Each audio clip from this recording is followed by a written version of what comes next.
পৃথিবীর সবচেয়ে বড় জাহাজ টাইটানিক যখন প্রথম সমুদ্রে যাত্রা শুরু করেছিল তখন এর নাবিকগণ বলেছিল এই জাহাজ কোনোদিন সমুদ্রে ডুববে না, এমনকি স্বয়ং সৃষ্টিকর্তাও এই জাহাজটিকে ডুবাতে পারবে না। কিন্তু আপনি জানলে অবাক হবেন, প্রথম যাত্রার দিনেই জাহাজটি একটি বড় বরফের পাহাড়ের সাথে ধাক্কা খেয়ে সমুদ্রে ডুবে গিয়েছিল। আর সেই সাথে ডুবে গিয়েছিল টাইটানিক জাহাজে থাকা 2224 জন প্যাসেঞ্জার। কিন্তু বিজ্ঞানীরা রিসার্চ করে বলেছেন সেই জাহাজে থাকা 2 জন প্রেমিকার অবৈধ সম্পর্কের পাপের কারণে এই জাহাজটি ডুবে গিয়েছিল। কিন্তু সেই ভয়ঙ্কর রাতে আসলে কি ঘটেছিল ওই জাহাজের সাথে, সৃষ্টিকর্তার সাথে চ্যালেঞ্জ জানানোর জন্য, নাকি এই মহিলার পাপের কারণে ডুবে গিয়েছিল টাইটানিক জাহাজ? চলুন দেখা যাক পুরো কাহিনীটি। মুভির শুরুতে একটি হাইটেক সাবমেরিন দেখানো হয়। অত্যাধুনিক প্রযুক্তি সমৃদ্ধ এই সাবমেরিনটি রিসার্চের জন্য আটলান্টিক মহাসাগরের 3800 মিটার গভীরে গিয়েছিল। এই সাবমেরিনে ছিল ব্রক লাভেট নামের একজন ফেমাস নাবিক। তিনি সমুদ্রের তলদেশ থেকে বিভিন্ন জিনিস উদ্ধারের কাজ করতেন। তাই খুঁজতে খুঁজতে তারা তখন একটি বিশাল জাহাজের ধ্বংসাবশেষ দেখতে পায়। এটা ছিল সেই সময়ের সবচেয়ে বড় এবং সবচেয়ে মজবুত জাহাজ। সাবমেরিনের মধ্যে থাকা নাবিকরা জানতেন যে এই জাহাজ 84 বছর আগে 1912 সালের 15ই এপ্রিল একটি বরফের টুকরোর সাথে আঘাত করে ডুবে গিয়েছিল। জাহাজে থাকা প্রায় সব মানুষই এই দুর্ঘটনায় মারা গিয়েছিল। আর সেই সাথে ডুবে গিয়েছিল একটি মহামূল্যবান হীরা, যে হীরার নাম ছিল হার্ট অব দ্য ওশিয়ান। এই হীরা ছিল সেই সময়কার পৃথিবীর সবচেয়ে মূল্যবান হীরা। তাই ব্রক লাভেট এবং তার টিম নিয়ে এই হীরার সন্ধানে টাইটানিক জাহাজের ধ্বংসাবশেষের কাছে পৌঁছায়। তারা একটা মিনি সাবমেরিনে করে হীরাটি খুঁজতে থাকে। সেখানে অনেক পুরনো জিনিস পড়েছিল। অনেক খোঁজাখুঁজির পর তারা একটা সিন্দুক খুঁজে পায়। ব্রক লাভেট সেই সিন্দুক পেয়ে খুশি হয়ে যায়। তারা ভেবেছিল 84 বছর পুরনো এই সিন্দুকটিতেই হয়তো সেই মহামূল্যবান হীরার সন্ধান পাওয়া যাবে। তারা সিন্দুকটা নিয়ে সমুদ্রের ওপরে নিজেদের জাহাজে চলে আসে। ওপরে এসে তারা সবাই হীরা পাওয়ার আনন্দ সেলিব্রেশন করতে শুরু করে। একজন বিজ্ঞানী তখন সিন্দুকটা খোলে, কিন্তু সেই সিন্দুকে কোনো হীরা পাওয়া যায়নি। সেখানে কিছু টাকা আর একটি ড্রয়িং বুক পাওয়া যায়। এটা দেখে সবাই হতাশ হয়ে যায়। কিন্তু ব্রক লাভেট থেমেছিল না। তারা ওই পুরনো ড্রয়িং বুকটা তখন পরিষ্কার করে। তারা সেখানে দেখতে পায় একটা মেয়ের ছবি আঁকা ছিল। আর সেই ছবিতে মেয়েটির গলায় সেই মূল্যবান হীরা হার্ট অব দ্য ওশিয়ান ছিল। আর সেই পেইন্টিং এর নিচে একটা তারিখ লেখা ছিল। তারিখটা ছিল 14ই এপ্রিল 1912, অর্থাৎ টাইটানিক ডুবে যাওয়ার ঠিক আগের দিন। এটা দেখে ব্রক লাভেট সব নিউজ চ্যানেলে সেই খবর প্রচার করতে শুরু করে। সেই সাথে জানানো হয় কেউ যদি এই পেইন্টিং অথবা হার্ট অব দ্য ওশান হীরা সম্পর্কে জেনে থাকে তাহলে যেন তাদের সাথে খুব দ্রুতই যোগাযোগ করে। এর পরের সিনে দেখানো হয় একজন বৃদ্ধ মহিলাকে। তিনি মাটি দিয়ে হাঁড়ি পাতিল তৈরির কাজ করছিল। তখন তার চোখ টিভির দিকে যায়। টিভিতে নিউজ দেখে সে তার নাতনিকে টিভির ভলিউম বাড়িয়ে দিতে বলে। এরপর তিনি শুনতে পান ব্রক লাভেটের বলা সেই পুরনো পেইন্টিং এর কথা। এই বৃদ্ধ মহিলাটি ছিল টাইটানিক মুভির লিড ক্যারেক্টার রোজ ডসন। রোজ তার নাতনিকে বলে ব্রক লাভেটকে এখনই ফোন করো। এরপর তিনি ফোনে ব্রক লাভেটকে জিজ্ঞেস করে, আপনারা কি হার্ট অব দ্য ওশান খুঁজে পেয়েছেন? ব্রক লাভেট বলে, না ম্যাম, আপনি কি এই ব্যাপারে কিছু জানেন?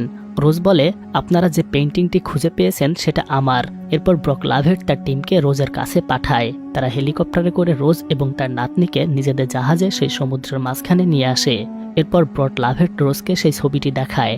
ছবিটি দেখে রোজের চোখের সামনে সেই পুরনো ঘটনাগুলো সব ভেসে উঠতে শুরু করে। তাদের টিম রোজকে টাইটানিক ডুবে যাওয়ার একটা অ্যানিমেশন ভিডিও দেখায়। রোজ বলে, এই ভিডিও দিয়ে খুব সহজেই সেই সময়ের ঘটনা এক্সপ্লেইন করা যায়, কিন্তু সেই দুর্বিষহ ঘটনাগুলো আজও অনুভব করতে পারি আমি নিজে।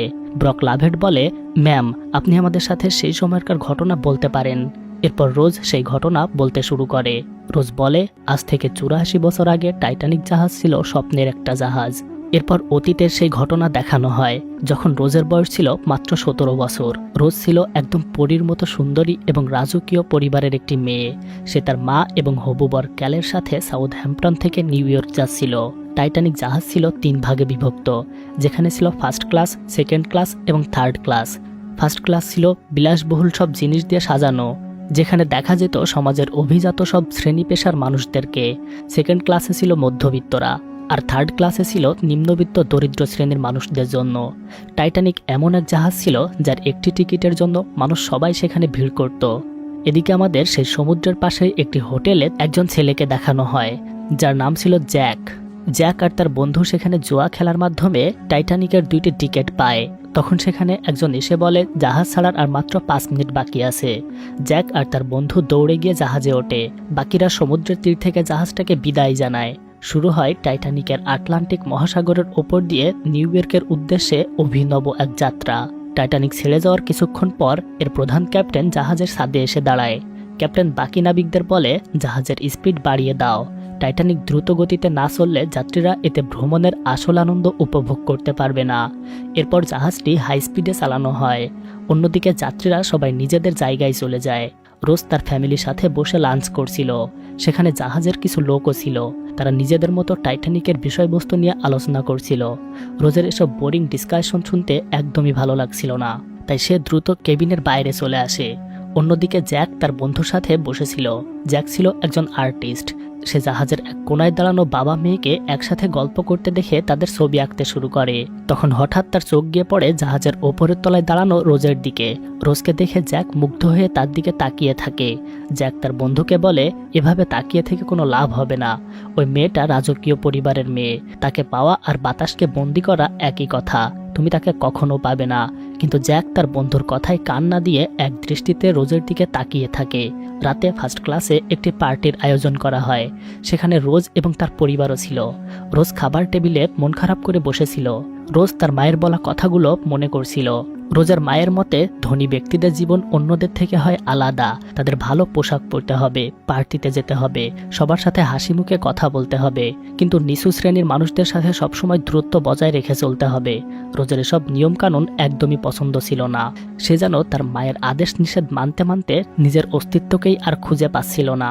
রোজ স্বাধীনভাবে তার জীবন চালাতে চাইতো, কিন্তু তার মায়ের জন্য এমনটা সম্ভব হচ্ছিল না। এক পর্যায়ে সে নিজের প্রতি বিরক্ত হয়ে আত্মহত্যার সিদ্ধান্ত নেয়। রোজ খাবার টেবিল থেকে উঠে দৌড়ে কেবিনের বাইরে চলে আসে।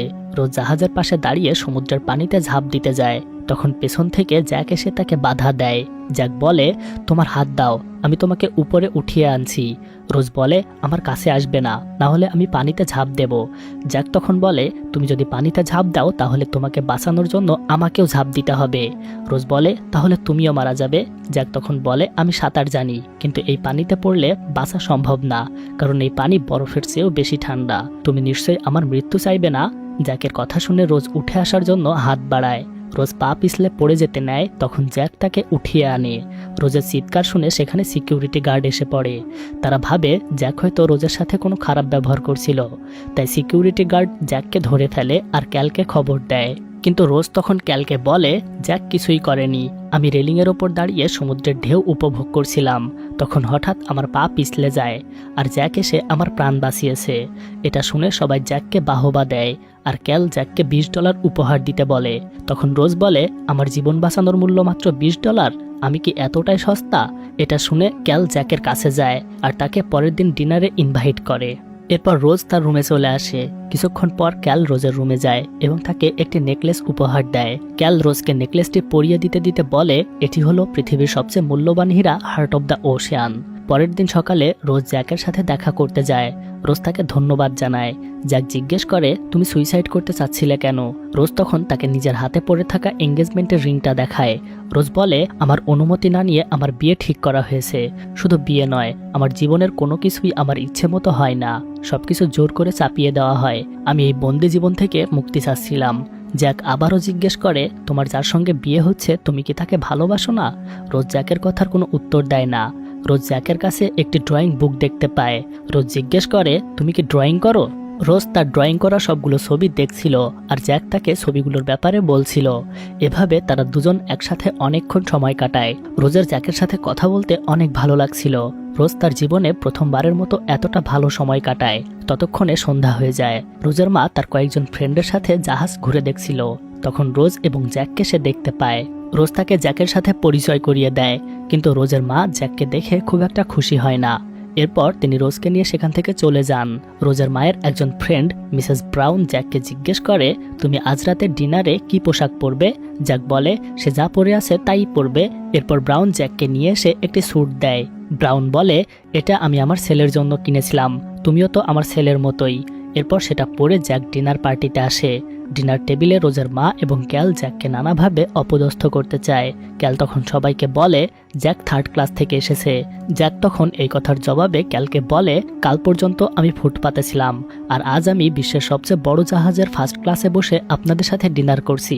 জীবন যে কোনো সময় যে কোনো দিকে মোড় নিতে পারে, তাই জীবনের প্রতিটা মুহূর্তই উপভোগ করা উচিত। এরপর জ্যাক রোজের হাতে একটা চিরকুট দিয়ে সেখান থেকে চলে যায়। রোজ তখন চিরকুট খুলে দেখে জ্যাক তাকে দেখা করতে বলেছে। এরপর রোজ জ্যাকের কাছে যায়। জ্যাক তখন রোজকে নিয়ে 3rd ক্লাসে চলে আসে। সেখানে সবার সাথে পার্টি এনজয় করে। রোজ নিজের মতো জীবন উপভোগ করতে পেরে খুব খুশি ছিল, কিন্তু সেখানে একজন তাদেরকে একসাথে দেখে ফেলে। এসব কথা ক্যালের কানে যায়। ক্যাল তখন রোজকে বকাবকি করে। রোজের মা বলে, আমাদের কাছে এখন নিজেদের নাম ছাড়া আর কিছুই নেই। তুমি যদি ক্যালকে বিয়ে না করো তাহলে আমরা পথে নেমে যাব। রোজের মা তাকে অনেক বোঝানোর পর রোজ বিয়েতে রাজি হয়। পরের দিন জ্যাক রোজের সাথে দেখা করতে আসে, কিন্তু গার্ড তাকে রোজের রুমে যেতে দেয় না। জ্যাক লুকিয়ে রোজের সাথে দেখা করে আর তাকে নিজের ভালোবাসার কথা জানায়, কিন্তু রোজ কিছু না বলেই সেখান থেকে চলে যায়। কিন্তু রাতে রোজ জ্যাকের কাছে যায় আর নিজেদের সিদ্ধান্ত পরিবর্তন করে জ্যাককে নিজের মনের কথা বলে দেয়। তারা দুজনই অনেক খুশি ছিল। এরপর দেখানো হয় টাইটানিক মুভির সেই আইকনিক সিন। জ্যাক এবং রোজ জাহাজের শেষ প্রান্তে দাঁড়িয়ে সমুদ্রের ঠান্ডা হাওয়া অনুভব করতে থাকে। এরপর রোজ জ্যাককে তার রুমে নিয়ে আসে। রোজ তার গলায় থাকা নেকলেসটা জ্যাককে দেখায়। রোজ বলে, আমি চাই তুমি আমার ছবি আঁকো। জ্যাক তখন রাজি হয়। রোজ বলে, তুমি শুধু এই দামি হীরাটার সাথে আমার ছবি আঁকবে। জ্যাক রোজের পেইন্টিং করে আর সেখানে তারিখটাও লিখে রাখে। এরপর রোজ তার নেকলেস খুলে জ্যাকের হাতে দিয়ে বলে, এটা সিন্দুকের মধ্যে রেখে দাও। জ্যাক তখন নেকলেসের সাথে ভুল করে নিজের ড্রয়িং বুকটাও সেই সিন্ধুকে রেখে দেয়। এই খবর ক্যালের কানে যায়। ক্যাল জ্যাককে ধরার জন্য তার লোক পাঠায়। রোজ ক্যালের পাঠানো সেই লোকটার পায়ের আওয়াজ শুনতে পায়, তাই জ্যাককে নিয়ে সে অন্য দরজা দিয়ে সেই রুম থেকে বেরিয়ে পড়ে। লোকটাও তাদের পেছনে দৌড়াতে থাকে। রোজ এবং জ্যাক অন্য একটা রুমে ঢুকে পড়ে এবং সেখানে জাহাজের পুরনো সব জিনিসপত্র রাখা ছিল। ক্যাল এবং তার লোকজন তাদের খুঁজে না পেয়ে সেখান থেকে চলে আসে। অন্যদিকে জাহাজের একজন নাবিক ক্যাপ্টেনকে স্পিড কমানোর জন্য সতর্ক করছিল, কিন্তু ক্যাপ্টেন তার কথায় পাত্তা দেয় না। কিছুক্ষণ পর একজন নাবিক দূরে একটি বড় বরফের টুকরো দেখতে পায়।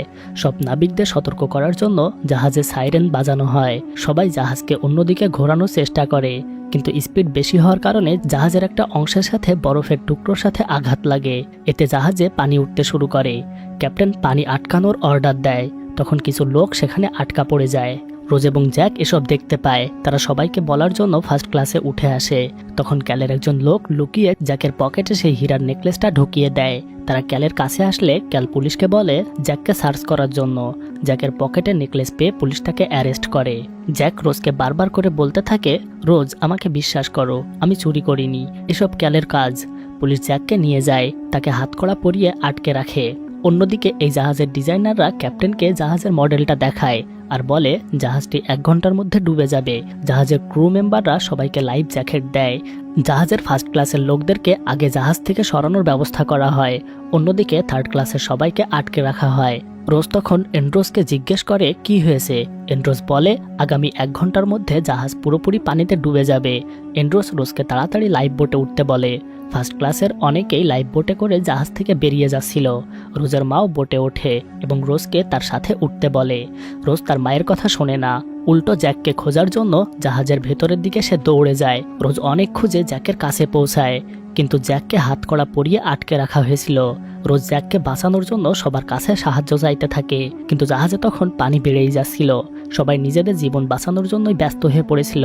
রোজ বুঝতে পারে না সে কি করবে। তখন সে একটা কুড়াল দেখতে পায়। রোজ কুড়ালটা নিয়ে জ্যাকের হাতকড়া খুলে দেয়। ততক্ষণে পানি অনেকটাই বেড়ে গিয়েছিল। তারা দুজন অনেক কষ্টে সেখান থেকে বের হয়। এরপর তারা দুজন 3rd ক্লাসের কেবিনেটে পৌঁছায়, কিন্তু গার্ডরা তাদের আটকে রেখেছিল। জ্যাক এবং কয়েকজন মিলে দরজা ভেঙে বেরিয়ে আসে। তারা তখন জাহাজের 1st ক্লাস কেবিনেটে পৌঁছে যায়। সেখানে লাইফ বোট প্রায় শেষ হয়ে গিয়েছিল। সবাই ছুটোছুটি করছিল। অন্যদিকে ক্যাল সিন্দুক থেকে তার সব টাকা আর হীরার নেকলেসটা নিয়ে সেখানে চলে আসে। তখন বোটে শুধু মহিলা এবং শিশুদের ওঠানো হচ্ছিল, কারণ পুরুষরা কোনো না কোনোভাবে যেতে পারবে। জ্যাক তখন রোজকে চলে যেতে বলে, কিন্তু রোজ জ্যাককে ছেড়ে যেতেই চায় না। এরপর ক্যাল এসে রোজকে একটা জ্যাকেট পরিয়ে দিয়ে বলে, তুমি চলে যাও, আমি জ্যাককে নিয়ে অন্যভাবে পৌঁছে যাব। রোজ তার কথা বিশ্বাস করে বোটে ওঠে, কিন্তু তার মন পড়েছিল জ্যাকের কাছে। রোজ এবং জ্যাক একে অপরের দিকে অপলক তাকিয়ে থাকে। তখন ক্যাল জ্যাককে বলে, আমি তোমার জন্য কোনো ব্যবস্থা করে রাখিনি, এখন তুমি একা এখানে মরবে। রোজ জ্যাককে রেখে যেতে চায় না, তাই বোট থেকে লাফ দিয়ে সে আবারও জাহাজে উঠে আসে। জ্যাক রোজকে জড়িয়ে ধরে। ক্যাল ওপর থেকে এসব দেখতে পায়। রাগে ক্যালের মাথায় আগুন জ্বলে ওঠে। ক্যাল একজন পুলিশের কাছ থেকে গান নিয়ে তাদের দুজনের ওপর গুলি চালাতে শুরু করে। রোজ এবং জ্যাক অনেক কষ্টে ক্যালের হাত থেকে বেঁচে নিচে লুকিয়ে থাকে। নিচের কেবিনগুলো তখন পানিতে পুরো তলিয়ে গিয়েছিল। তারা দুজন ওপরের দিকে ছুটতে থাকে, কিন্তু একটা দরজার সামনে এসে তারা আটকে যায়। দরজাটায় তালা দেওয়া ছিল। রোজ এবং জ্যাক সাহায্যের জন্য অন্যদের ডাকতে থাকে। তখন একজন লোক সেখান দিয়েই আসছিল। তার কাছে ওই দরজার চাবিও ছিল। লোকটা চাবি দিয়ে দরজা খোলার চেষ্টা করে, কিন্তু চারপাশে এত পানি দেখে আতঙ্কে তার হাত থেকে চাবিটা পড়ে যায়। জ্যাক পানির নিচে ডুব দিয়ে তাড়াতাড়ি চাবিটা ওঠায়। এরপর দরজা খুলে তারা দুজন ওপরের দিকে উঠতে শুরু করে। অন্যদিকে ক্যাল তার নিজের জীবন বাঁচানোর জন্য একটা ছোট্ট বাচ্চাকে উঠিয়ে নিয়ে আসে। ক্যাল অফিসারকে বলে, আমি ছাড়া এই বাচ্চাটার আর কেউ নেই, আমাকে প্লিজ যেতে দিন। এরপর অফিসার ক্যালকে বোটে উঠতে দেয়। এভাবে মিথ্যা বলে ক্যাল তার জীবন বাঁচিয়ে নেয়। সব মানুষ নিজেদের জীবন বাঁচানোর জন্য হুড়োহুড়ি করছিল, কিন্তু এত উদ্বেগ আতঙ্কের মধ্যেও কয়েকজন মিউজিশিয়ান নির্বিঘ্নে পিয়ানো বাজাচ্ছিল। তারা নিজেদের অনিশ্চিত জীবনের কথা জেনে পিয়ানো বাজাতে থাকে। এই মুহূর্তটা ছিল সবচেয়ে করুণ। টাইটানিক জাহাজ 2 খণ্ডে ভাগ হয়ে যায়। এক অংশ ডুবে যায়, আর অন্যদিকে মানুষ জাহাজের উঁচুর দিকে উঠতে থাকে। রোজ এবং জ্যাকও সেখানে ছিল। রোজ জ্যাককে বলে, জ্যাক, আমরা প্রথমবার এখানেই এক হয়েছিলাম। এরপর জাহাজ ডুবে যেতে থাকে। জ্যাক এবং রোজ পানির নিচে তলিয়ে যায়, তাদের হাতও ছুটে যায়। এরপর রোজ অনেক কষ্টে উপরে উঠে এসে জ্যাককে খুঁজতে থাকে। তখন একটা লোক রোজের ওপর ভর দিয়ে ভাসতে থাকে। রোজ আবারও ডুবে যেতে শুরু করে, কিন্তু তখন জ্যাক সেখানে চলে আসে। রোজকে ওই লোকটার থেকে বাঁচিয়ে কিছুটা দূরে নিয়ে আসে। জ্যাক রোজকে এক টুকরো কাঠের ওপর উঠিয়ে দেয়, কিন্তু সেখানে শুধু একজনের ওঠার মতো জায়গা ছিল। তাই জ্যাক রোজকে উঠিয়ে নিজে পানিতে সাঁতরাতে থাকে। ওখানে পড়ে থাকা সব মানুষই সাঁতরানোর চেষ্টা করে, কিন্তু আটলান্টিক মহাসাগরের পানি এতটাই ঠান্ডা ছিল যে কয়েক মিনিটের মধ্যে এক একজন বরফের মতো জমে যেতে থাকে। চারপাশের পরিবেশ নিস্তব্ধ হতে থাকে। রোজেরও ঠান্ডা লাগছিল। রোজ জ্যাককে বলে, জ্যাক, চারপাশে সবাই শান্ত হয়ে যাচ্ছে। জ্যাক বলে, তুমি ভয় পেও না, কিছুক্ষণের মধ্যে এখানে বোট চলে আসবে আর আমরা বেঁচে যাব। রোজ ভয় পাচ্ছিল, তাই জ্যাক আবারও তাকে বলে, আমার ভাগ্য ভালো ছিল, তাই আমি টাইটানিকের টিকিট পেয়েছিলাম, আর তোমাকেও পেলাম। জ্যাক বলে, তুমি আমাকে কথা দাও, পরিস্থিতি যত খারাপই হোক তুমি কখনো সাহস হারাবে না। কিছুক্ষণ পর কয়েকজন নাবিক বোট নিয়ে সেখানে চলে আসে। সেখানে অনেক মানুষ মরে পড়েছিল। এসব দেখে একজন বলে, আমাদের আসতে অনেক দেরি হয়ে গেছে। তাদের কথা শুনে রোজের চোখ খুলে। রোজ তখন জ্যাককে ডাকতে শুরু করে, কিন্তু জ্যাক কোনো সাড়া দেয় না। রোজকে বাঁচানোর জন্য জ্যাক নিজের জীবন দিয়ে দেয়। রোজও চোখ বন্ধ করে, কিন্তু তার জ্যাকের বলা কথাগুলো মনে পড়ে। রোজ তাদের ডাকতে চায়, কিন্তু তার গলা দিয়ে কোনো আওয়াজ বের হচ্ছিল না। রোজ অনেক কষ্টে একজন মৃত অফিসারের বাঁশি নেয়। এরপর সেটা দিয়ে সে নাবিকদের ডাকে এবং তারা রোজকে তখন উদ্ধার করে। পরের দিন তাদেরকে নিয়ে যাওয়ার জন্য জাহাজ আসে। ক্যাল রোজকে খুঁজতে থাকে। রোজ ক্যালকে দেখে মুখ ঢেকে রাখে। এরপর নিউ ইয়র্কে পৌঁছানোর পর একজন অফিসার রোজকে তার নাম জিজ্ঞেস করে। সে তার নাম রোজ ডওসন বলে, কারণ জ্যাকের নাম জ্যাক ডওসন ছিল। রোজ জ্যাককে মনে প্রাণে নিজের স্বামী মনে করে। এরপর বর্তমান সিন দেখানো হয়। সেখানে রোজ তার জীবনের গল্প শেষ করে। রোজ জাহাজের কেবিন থেকে বের হয়ে আসে। সেই পুরনো স্মৃতিগুলো মনে করতে করতে হার্ট অব দ্য ওশান নামের হীরার নেকলেসটা সমুদ্রের মাঝখানে ফেলে দেয়। জ্যাকের সাথে দেখা হওয়ার পরেই রোজ তার জীবনের অর্থ খুঁজে পেয়েছিল, তাই জ্যাকের স্মৃতি সাথে নিয়ে সে পুরো পৃথিবী ঘুরছে। রোজ জ্যাকের কথা অনুযায়ী জীবনের প্রতিটি মুহূর্ত সত্যিকার অর্থে উপভোগ করেছে। আর এরপর রোজ জীবনের অন্তিম সময়ে চলে আসে। রোজ এই পৃথিবী ছেড়ে পরলোকে চলে যায়, কিন্তু সেটা ছিল রোজের কাছে স্বপ্নের পৃথিবী। এখানেই এই চমৎকার মুভিটা শেষ হয়। তো হ্যালো বন্ধুরা, এমন চমৎকার সব মুভি দেখতে আমাদের চ্যানেলটি এখনই সাবস্ক্রাইব করুন। তো এতক্ষণ আপনাদের সাথে ছিলাম আমি মিজানুর। তো দেখা হবে আরেকটা এক্সাইটিং কোনো মুভি নিয়ে। ততক্ষণ পর্যন্ত ভালো থাকবেন, সুস্থ থাকবেন।